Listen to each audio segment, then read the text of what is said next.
Welcome to the Go Get Great podcast, the perfect spot for aspiring entrepreneurs and ambitious small business owners. I'm Brittany, your host, an online marketing strategist and mom of 5. Here you'll discover how to start or scale your small business with practical marketing and business strategies that even the busiest entrepreneurs can implement. But we don't just stop at business insight, because we know that what you do when you're not wearing your entrepreneur hat is just as important to the success of your business. As a fellow mom, I understand the importance of having a space for real talk where we share the relatable, messy moments of balancing motherhood and a business. So let's dive in and start your journey from good to great. 2026 is going to be my homegrown, do it yourself in the kitchen year, and I am bringing you guys along for the ride. So if you've been following me on my personal social media at Brittany N Miller _, you may have saw me attempt to garden last year, because unrealistically optimistic Brittany thought that when we purchased the house in April, at the very latest, we'd be in the house in July, which obviously didn't happen because we didn't move in until January. But overly optimistic me thought that it's fine. I can still start my plants at my mom's house and then just plant them in my garden when we move, and it'll be great. And I'll now be able to use this 2 acres of property that we have to grow the food that I want to grow to help reduce our ridiculously expensive grocery bill for a very large family. Well, obviously, that did not work out as planned, and most of my plants died in the containers I planted them in, or didn't grow at all. But what I did learn is a lot about what doesn't work in gardening, and that I needed to do some more research. So that is exactly what I spent the winter doing. And although I am slightly more educated, I am not necessarily more experienced. So this is either going to go absolutely swimmingly and it's going to be fun to see, or it's going to be a complete disaster. And what you're going to learn is what not to do. So, because it's just about to be gardening season, I wanted to make sure that I recorded this episode so that if you want to learn to garden with me, you 100% can do that. So, the first thing you're going to want to do is, like I said, make sure you're following me on Instagram, because that's primarily where I'm going to be talking about this and showing how things are going.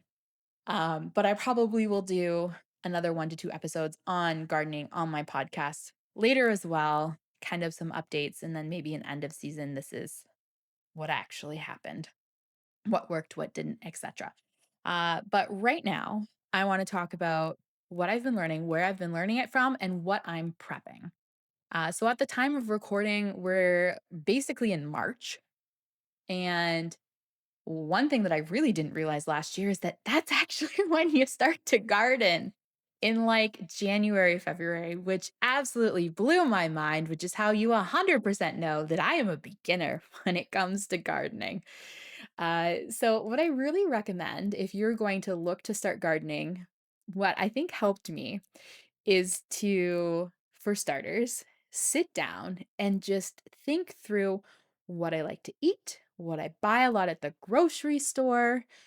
And then if you have a little bit of gardening knowledge or experience, think about what's easy to grow that you've maybe grown before. And that's usually a great starting point for your first year. And because I'm overly optimistic and ridiculously ambitious, that's not 100% what we're going to be doing this year, but we're going to do our darndest to try and have some success with this. So I want to share what my plan is for my garden, and then we'll talk about a little bit more about the resource that I started with to help me get to this minorly planned stage that we're at. So, my goal for our garden in 2026, my first, truthfully speaking, year of gardening, is to grow an ambitious 60% of our food in our garden. And just to give myself a little bit of a margin for error, also knowing that the things I buy at the grocery store are not just vegetables, to decrease our grocery bill by a minimum of 40% for at least the summer and fall months of the year. Knowing that obviously I don't have a greenhouse, although I would really love to build one this year. So we'll see what this summer shapes out to be. Um, knowing that our produce is obviously not going to continue to grow in the winter, and we are going to have to continue shopping for groceries in the fall until we get to the gardening season next year. So grow 60% of the food of our food in the garden and spend 40% less in the summer and the fall. And just an FYI, I mentioned before, but I will be talking about budgeting in another podcast episode. But basically, what I want to use that 40% in savings for is to pay off some of the renovation debts we have and or put money aside for some of the additional renovations that we did not get to accomplish thus far. Uh, so I have a Canva plan that I have put all of this information in because I am a very weird individual. And when I start learning about something, I go deep down the rabbit hole, guys, like real deep, really far down the rabbit hole. Excuse me.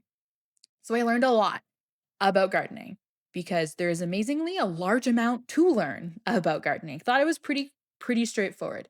Get seed, plant seed, water seed, sunlight seed, thing grows. Well, that's not really how it happens. Or it all happens in that order, but with a lot of variance. And there's a lot of if this, then that, things that need to be considered in and around that process. So, some of the things that really helped me prepare and get to this now documented plan that I have for this year is following the purposeful you or the purposeful gardener. Let me look that up on Instagram because I want to get it right for you. And I'll link it in the show notes. The Purposeful You, her name is Tasha Medivh. I think I probably pronounced that wrong. So I followed her on Instagram for like all of last year. Learned a lot of really great information for her. She's a Canadian as well. Um, so she has a different zone than I do, which I'll come back to. I'll come back to in a minute because that was the whole thing. Um, she's a different zone than me, but at least she was Canadian. So you really want to make sure that you're following people and getting inspiration and information from people that are going to have similar growing experiences that you do because watching people in the states because I do follow some influencer friends who garden and they're in like Texas. Well, they're out there in early February planting seeds and there's no chance that anyone in Canada is planting absolutely anything in any part of Canada in February unless it's indoors, which is seed starting, which we'll get to in a couple minutes as well. So anyway, I follow her. She's great. And then she actually just launched a book in January, which I purchased and consumed in like 24 hours. And it was fabulous and incredibly informative. And I do highly recommend it if you're looking for like a beginner's guide to gardening. I will also link that in the show notes for you to make it nice and simple. So that was fantastic. It really wasn't super expensive, but it gave you so much information all in one place. It's going to be a great reference for me by the end of the season. It's probably going to be brown and covered in dirt for me having it out in the garden, looking at things, remembering things, etc. So that was definitely one of the really big resources for me. I did do some like independent Googling for specific things that I didn't feel I understood enough from her book, but there were like really small caveats to that. Like, obviously, it's not a super comprehensive guide because you can only talk about so much in so many pages. So, there were specific plants that I was interested in growing this year that weren't talked about in the book. So, I had to look up some stuff for them. Um, but for the most part, that book was like my one stop shop for information. Above and beyond that, I am taking a little bit of a risk here and I've been asking ChatGPT to help me because I felt very overwhelmed when I started this project last year. And at the time, I don't think I was following Tasha. So the only person that I knew that I could ask, aside from Google, who started pulling information about things in the States, which is when I realized that I needed a different resource, was ChatGPT. So I gave it some information about like what my goals were. And then one of the first things that it asked me was what my gardening zone was. Wow. Friends, let me tell you that I did not know what my gardening zone was because I didn't know that there were gardening zones. So, if you're a new gardener, you need to understand that your gardening zone is basically your geographic area that tells you what you can and can't grow in that specific climate and growing season. And then what things you may need to do to be able to grow some things that you wouldn't typically be able to grow just planting stuff outside, which sounds complex now that I've said it out loud. But if you are located anywhere near me, so I'm in southwestern Ontario, we are a zone 6B, I think, slash 7A. But for the most part, I roll with 6B. So within that, I was able to look up and see what plants grow really well within a 6B climate zone, which helped me figure out that some of the things I wanted to grow, like pineapple, probably wasn't happening as much as I love to eat pineapple. That I'm going to have to continue to buy from the grocery store. So that was a really great place to start. So ChatGPT can be a helpful resource for that because asking my gardening friends, I got a couple raised eyebrows. So not everybody knows this. The other thing that you could do is just go to your local gardening store because they're not going to sell things that don't grow well because they would get too many complaints from people. So if you go to a gardening store and you see tomato plants and tomato seeds and like things like that, for starters, tomatoes are probably one of the easier plants to grow. Definitely recommend those. Um, if it's at your local gardening store, it's probably safe to grow it. So that's another really great kind of mental check. But if you're ordering seeds online, which you definitely can do, you want to have an awareness that not everything that's going to be available online may be realistically growable in your zone. So that's kind of the really big first step. So once you kind of figured that out, then like I said, I sat down and I thought through what I like to eat, what I thought would maybe be easy to grow. And I did ask ChatGPT a little bit about this, but I also had some frame of reference from talking to other friends who garden. And then I started to make a plan about what it was that I wanted to grow. And based on the level of difficulty of growing set items, I then categorized it based on whether or not I would need to buy seeds or whether or not they need to go out and buy starters, which are basically semi grown plants to make the gardening process easier. So if you're a new gardener and you have a little bit of budget for this, it's easier to start gardening with starters. So those are going to be like the little mini plants that you go to the garden centers and they come in the little pots and you buy those and you just bring them home and you plant them. They're already pre-grown to some degree. So it's a lot easier to get started. I, on the other hand, do not have a very large budget for gardening this year, which is another reason why I want to decrease some of our expenses so that I can then put some of that money aside to help me grow my garden again next year. Because there are certain things that I was like, realistically, probably not going to be able to tackle that this year, but would love to do it next year.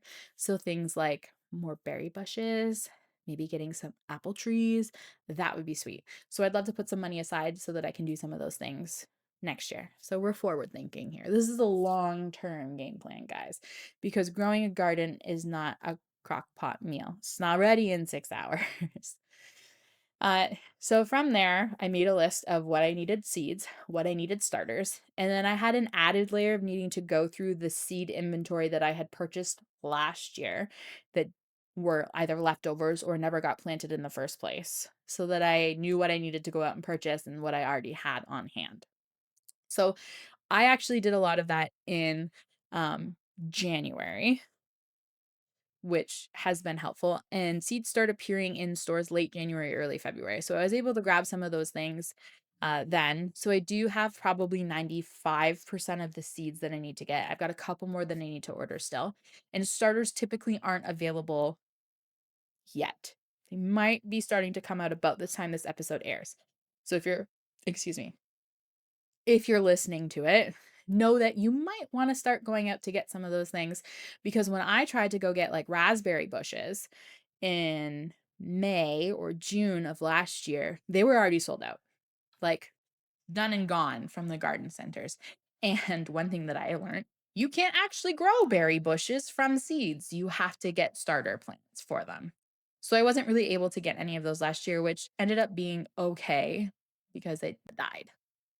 Um, I did actually end up buying some raspberry starters later in the year from someone who was just selling them off marketplace because basically for berry bushes what starters are like offshoots or seeds that have fallen off the bushes and grown separate plants that you can then like dig out and either move to somewhere else in your garden or throw away or give to someone else.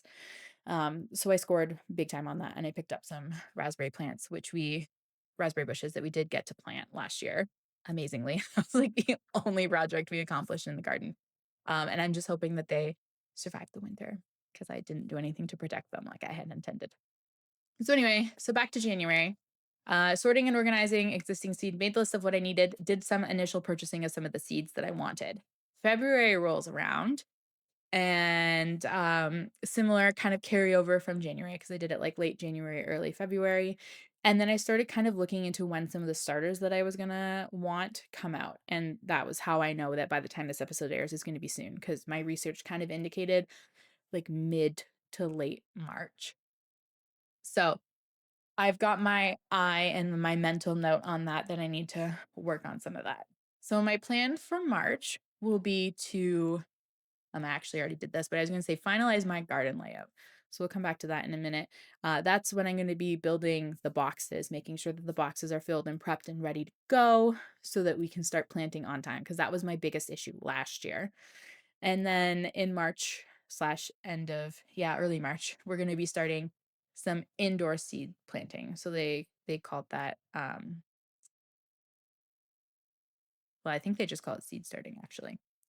Direct sowing is when you just take a seed and you put it directly into the garden bed you're going to grow it in. Seed starting is when you start it indoors and then you harden it off, aka you get it used to the elements outside slowly, and then you plant it into the garden after. So because zone 6B is not like a Texas heat sort of situation. It's not hot weather all the time.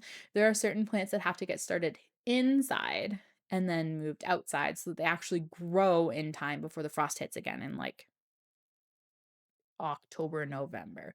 So this is why knowing your growing zone really makes sense, especially for some of those longer term things that you might want to grow, like pumpkins. I thought, why not? Let's try some pumpkins this year. Um, So that's kind of my plan for March, and then making sure that I'm actually buying the starter plants that I need. And I'll keep some of those inside because I really shouldn't plant things until sometime in April or May when the weather gets warmer. So that's kind of like my prep work plan. So then also in the prep phase, what's really important once you figure out, and this is where ChatGPT was really helpful for me because I have no frame of reference of how much a plant can produce and then how much that would feed a family, especially a family of this size. So I kind of dumped the information of, okay, this is what I'd like to grow. My goal is to grow 60% of this food in my garden. Like, how many plants am I looking at here? How many seed packs do I need to buy? And then ChatGPT kind of gave me a rundown of what that would look like, quantities. And I'm like, okay, well, based on these quantities, how many garden beds do I need? Or like, how do I grow this efficiently? Which then brings me to um, my garden design. So, actually, before I talk about my garden design, I want to share some of the plants that I'm hoping to grow in my garden this year. This is actually a pretty hefty list, so I won't read everything. But I really want to grow some supposedly easy plants like tomatoes. So those I actually have done at my old house. And when it worked like gangbusters. And I had more tomatoes than I knew what to do with, which is odd given how much my kids like tomatoes. But then by the end of the season, like when you're just like picking stuff before the frost gets there, you're like, cool, I have a lot of tomatoes. But tomatoes are supposedly pretty easy. I have grown peppers with some success before, so I'm going to do those. I heard peas are really easy, and beans, so we're going to try some of those this year. Um, Carrots, I tried last year, didn't get them planted early enough, slash, I don't think I watered them enough, so they didn't end up growing properly. We were actually out there in the garden checking on them today, and they're vaguely resembling carrot shape now, like 6 months after I planted them. So we definitely messed something up in and around that. So I'm gonna try those again next year too. Um, well, what else is on here? We're gonna try and grow some herbs. And then I want to try berry bushes. We've got raspberries. I've got two blueberry bushes. I have a rhubarb plant if it survived the winter. My watermelon plants kind of did well in the pots last year. So I'm optimistic that in actual proper growing conditions this year, I'll have more success with those. and also with the squashes slash pumpkins that I planted because they were growing really well. And then I didn't realize you weren't supposed to water them every day like other plants, and I waterlogged them and killed them. So I know better now. So it was still a learning experience. I know better now. I'm gonna plant some of those this year. Cucumbers I've heard are pretty easy, and things like radishes. Not that we eat a lot, but I figured why not? I'll try some. Broccoli and Brussels sprouts and cauliflower are like my top three that I'm a little concerned about, but I'm gonna try anyway. So if you're curious of what all I'm planting, send me a message and I'm happy to share. I can share my whole Canva guide with you if you want, if you're in my zone. Um, but those are some of the things, some of the top things that I are my primary focus. Because I know that overly ambitious me who made this plan may not actually be able to action it when time comes around. So there are a lot of things on here that if I don't get around to doing, I'm not going to be upset about. I don't get to plant Swiss chard. Okay, I'll live. Same goes for like spinach or rutabagas or turnips. They're not things that we eat a lot, but they're things that I heard are relatively easy to grow. And they're some of them, especially like the root vegetables and some of the brassica, which is a categorization term for some food like kale, cabbage, broccoli, etc., are easier to store than others. Also, want to try and grow potatoes because we have a very cold pantry that I think will store them very well. So if we could like cut out buying like potatoes and sweet potatoes this year, I think that would be chef's kiss. They have a separate growing process. They may or may not talk about that. Um, So those are some of the things that I'm growing. So then, like I said, I went to ChatGPT and I'm like, okay, well, now I need to know what my garden needs to look like to plant all this stuff so that I can actually do it. Because there's like spacing rules and requirements that I didn't know about until I started buying seed packages. And I'm like, it was like, in those movies where they're doing like the major like math calculations in their head and they're like big brainiacs and you see like all the scientific numbers on the screen. That's what my head felt like trying to organize this. And I'm like, okay, Brittany, gardening cannot be this complicated. Lots of people do this. We need to make this easier. And since aside from trialing and erroring it, most people recommend just starting with like two or three. And I'm like, ain't nobody got time for two or three when you're feeding seven people. I need like 50 different things. Um, we need some support with this. So ChatGPT helped me figure out like what using some of the information in the Purposeful Gardener, I was able to feed ChatGPT relevant, good information and then have it give me a bed plan. So based on that, there's going to be 12 beds in my garden, and each of the beds are going to be 4 feet by 8 feet, various depths depending on what it is that I'm growing. I'm also going to attempt, and we say attempt because I got to find room in my budget to buy the materials for this, 4 different arches to grow food on, which seems overly ambitious, but doesn't look complicated. So this is either going to go really well or be an absolute flop, but either way, I'm here for it. To grow different foods. So some of my arch foods are going to be like my squashes, pumpkins. I've seen beautiful pumpkin arches from Tasha, and I'm like, I want to be able to do fall photos at our house. How awesome would that be? Uh, Cucumbers and beans and things like that tend to grow really well on arches and or trellises as well. So I'm going to attempt to do 4 arches, 12 beds, and then I'm going to have a few dedicated areas uh, with for like a pea wall, like a pea and bean wall, potentially grow some cucumbers on there too.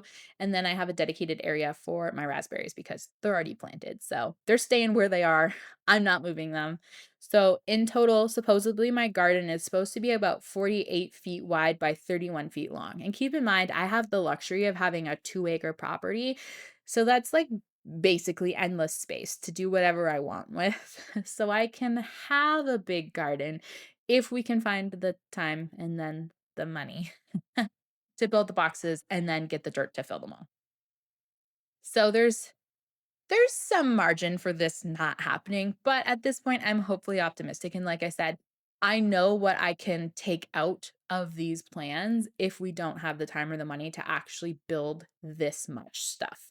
Because we have 3 boxes, only one of which is actually in the correct location right now. So we have 11 boxes that either need to be built or moved, 4 arches that we need to build, and then 2 different sized boxes for the peas and the beans. So that's a total of 13 garden boxes that we need to create, locate in the garden, and then fill with soil. So that's a lot of work for Grayson because at this point in time, I should have shared our lovely news that we are expecting again, and it's twins. So Brittany is not going to be doing the manual labor here because that's not going to be good on my body. So Grayson's got a lot of work to do. So not only is he responsible now for the renovations, but he's also responsible for helping me get my garden started. Poor guy. I feel bad for him. Yeah, so that helped me figure out my garden design. And then from there, I was able to, once we determined how many beds we needed, then organize what was going to go in each of the beds. So there's this thing called companion planting, which I knew absolutely nothing about. And it was really interesting to learn about. But basically, the concept is that some plants grow really well together and some plants do not. Crazy concept. It's like how some kids get along and other kids don't. Same goes for gardening. So being able to put plants together in beds that are going to help each other grow well, repel pests, all of those great things is a level of gardening that I did not know existed. And now I know about it. And I attempted to build it into my plan. And I'm hoping that it really works and that ChatGPT, in combination with the information I got from Tasha's book, gave me the right information to build this one. So again, hopefully optimistic here. Um, but it also told me what shouldn't go together. So at least I know for certain that there are some bad combinations out there that I want to try and avoid. Um so then we were layering in companion planting into the garden plan, and some of that also includes flowers because flowers are really great pollinators, which helps your fruit and vegetables grow, and some of them do deter pests as well. So there honestly, this was a much more complicated process to go through. And now after having gone through it, I fully understand why they're like, start with 2 or 3 plants and then go from there. But again, like I said, it's me. So that's just not happening. It's all or nothing with me. Bad mentality. I know. Please don't emulate it. Um yeah, so we have our garden plan. Grayson and I were out there earlier today. If you saw my stories, Grayson's been trying to organize the backyard so the kids can play in it. That's truthfully primarily goal number one for why he was out there. But while he was sorting and organizing the wood, he was like preemptively cutting some of it in preparation for building these now 13 garden boxes that he needs to create for me. So that when we actually go to put them together, he's just pulling the wood out of the pile and the nails are out of it and they're all straight and they're not broken pieces and all of those wonderful things. Because we're definitely not going out to buy wood for 13 different garden boxes. We're repurposing the barn boards that we took out of our house, which is why our yard has looked like a garbage dump for the last 6 months because we didn't have time to do it in the fall. We were still knee deep in the renovation process. So it just sat outside all winter. And now we're like, okay, now we need to deal with this in preparation for the kids being outside and gardening season. Um, so now that we kind of have an outside plan sorted out, we were then going to start um, seed starting, like indoor sowing seeds. So there are certain seeds that I am starting. So once I knew what I was planting and what boxes they were going in, I also had ChatGPT help me create a master planting calendar based on our last frost date. So again, that's impacted by your garden zone. If you know your garden zone, you can ask Chat. Um, so our last frost date supposedly is May 15th in zone 6B. So based on that information, I need to be indoor seeds starting, like I said, end of February, beginning of March. And some of the things that I'm starting inside are broccoli, cauliflower, cabbage, Brussels sprout, and celery seeds because I'm going to try and grow things from seeds because they're cheaper than buying starters. And if my seeds don't take, then by the time the starters come out in like March/April, because not all starters come out at the same time, I don't think. Then I will go out and buy the starters if I really need to. But I want to at least try. I want to try to grow them from seed first. And there's a few things that I've learned about planting seeds indoors. Because when I planted last year, I didn't even plant them indoors. I just left them on my mom's front porch. I did cover them with a cover, hoping that that would work. But then I think that created other issues, and we're not going to go there. Um, so things I learned about starting seeds inside. Know roughly how big they're going to get before they get planted outdoors, and then put them in pots of those size right away. It's going to take up more space rather than using like the seed starting trays, which I purchased at a yard sale last year, thinking that that was fabulous. Um, it'll take up more room indoors initially, but then you're not putting them in seed starting trays and then moving them to bigger pots and then potentially moving them to bigger pots again and then putting them in the garden. So it'll save you some work. I've also heard that you're supposed to use a mixture of potting soil and seed starting soil, which I've never purchased because I didn't do that last year. So I got to go find the supplies for that. And then get it wet because when soil gets wet, it like shrinks, compacts. That's a better word for it. It compacts. So then what can happen is that the seed that you planted moves, and seeds need to be planted at specific heights so that they grow accordingly. And I think that's why some of my seeds didn't rise last year, because I just put the dry dirt in. I put the seeds in according to the depth it was supposed to be at, and then I watered it, and then the seed moved, and then the seed didn't grow. So this year we're going to try and do that. Wet the soil first before planting and see if that helps increase our success rate, and then hopefully not buy as many starters. So those are some of the things that I'm learning and I'm going to try. Those are some of the ones that I'm supposed to be starting like this weekend. Won't be starting them this weekend because I haven't bought supplies for it. And then some things that I'm supposed to be starting early March are like tomatoes, peppers, eggplants because they need a lot of warmth and light. I can also start some of the flowers inside. I'm a little iffy on if I want to do that because my focus right now is food. And I think like pre-grown plants, plant starters, flower starters would be less expensive than vegetable starters. So I'm kind of guessing a little bit on that one, but that's kind of the plan. And then late March, we're going to be starting to direct sow if we can, late March, early April, putting things in like carrots, parsnips, beets, radishes, lettuce, and spinach in some of the boxes. Those are going to get direct sowed. So that's kind of like my plan for the next 4 weeks, which at the time that I did it, it was like totally manageable. Now I'm like, oh man, that feels like a lot to have our garden beds ready in like 4 weeks, knowing that one of those weeks is March break and the kids will be home and then Grayson's going back to work. Yowzers, guys. We got a lot of factors working against us, but we're trying. We're trying.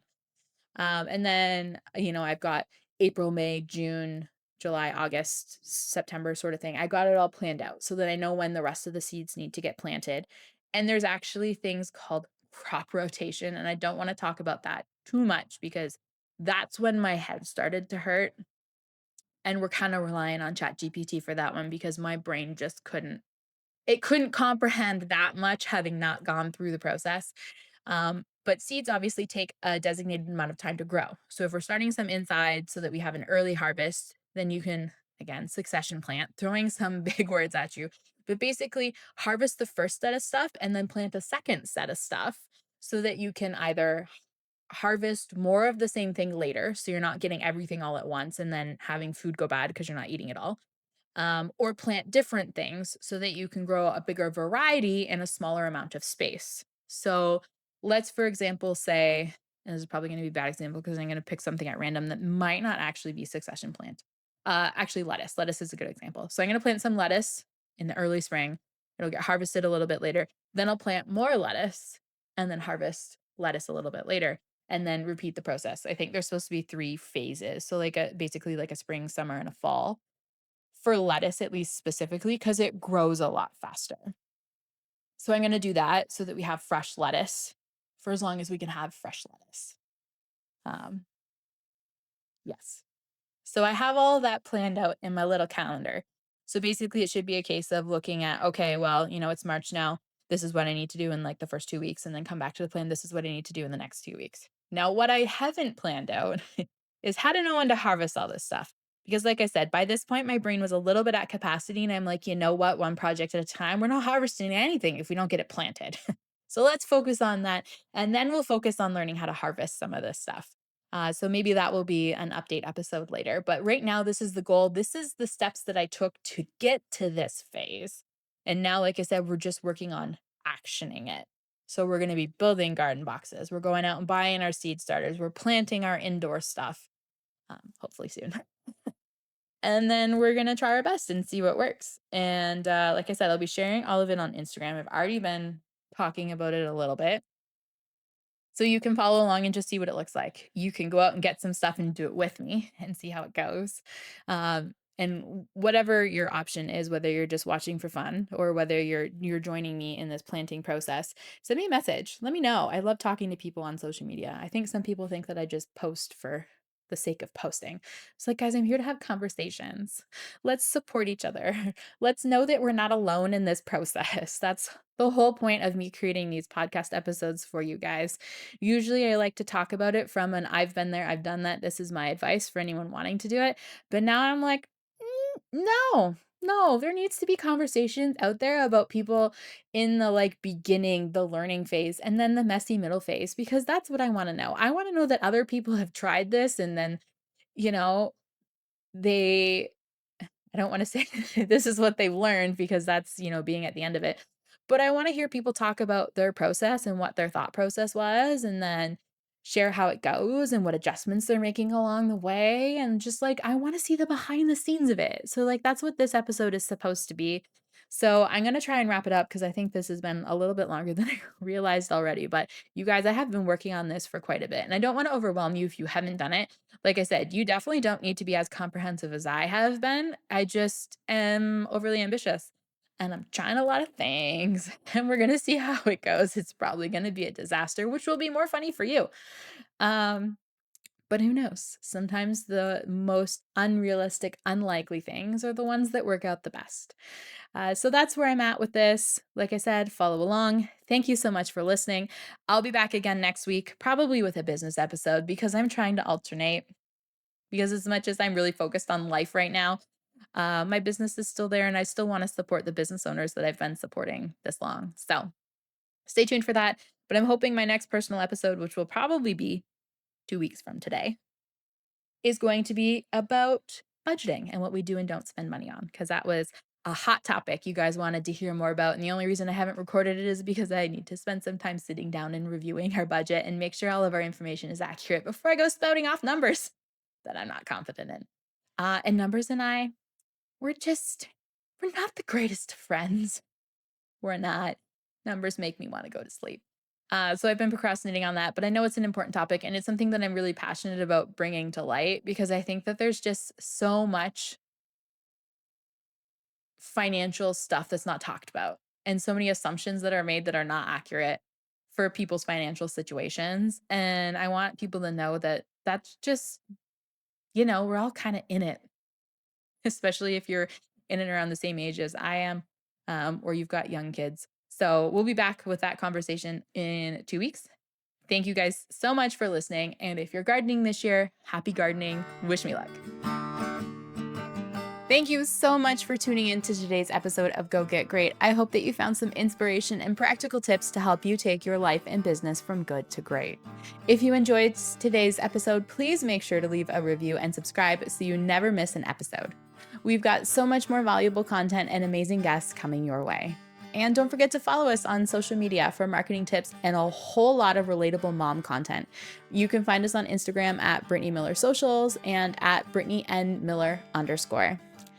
And if you're ready to elevate your marketing game, I would love to work with you. Whether you need help with social media strategy, email marketing, or growing a podcast of your own, Brittany Miller Socials is here to support you every step of the way. Visit my website at www.brittnymillersocials.ca to learn more about how we can work together.